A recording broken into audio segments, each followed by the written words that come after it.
नमस्कार. भूमिपुत्र वाघ यांची छोटीशी कथा आपल्यासमोर ठेवतो आहे. धाराशिव जिल्ह्यातलं सातीफळ गाव मस्तपैकी वालाची झाडं, चिच्याची झाडं, बाजूलाच आड आणि गावापासून थोडी बरडावर शाळा अगदी छान होती. सरकारने बऱ्याच वर्षापूर्वी बांधून ठेवलेली.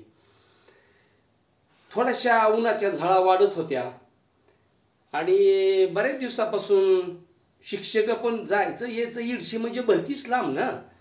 मग गावातच बारक्या बारक्या खोल्या करून राहिलेलं. आता दुधाची पंचायतच होती की उन्हाळा सुरू झाले की दुधाची पंचायतच. आपले शलगावचं गुरुजी त्यांनी पण गावातल्या गावात सातेफळमध्ये बारकी रूम घेऊन खोली केलेली आणि तिथं राहत होते.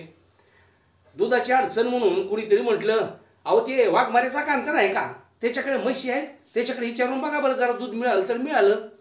हळूहळू गुरुजी धोत्राचा खोसा हातात घेऊन कांताच्या घरी आलं. हळूच हाक मारली, ओय कांता, अरे कांता हाय का घरी, असं म्हणून तोर कांता घराच्या बाहेर आला. गुरुजीकडे हसत हसत बघून राम राम गुरुजी म्हटला. गुरुजी म्हणला, अरे कांता एखादं लिटर दूध होईल का. कांता म्हणला, होय गुरुजी तुमच्यासाठी काय पण आणतो की दूध तुमच्याकडं. मग काय रोज 1 लिटर दूध यायला लागलं. येता येता जसा उन्हाळा वाढायला लागला तसं दूध पातळ व्हायला लागलं. आणि मग जरा गुरुजीला थोडा संशय झाला म्हणा की. मग गुरुजी पुन्हा कांताकडं, अय कांता, अरला का हे दूध लयच पातळ यायला लागलं. मग काय आता कांताने काय कारण सांगायचं.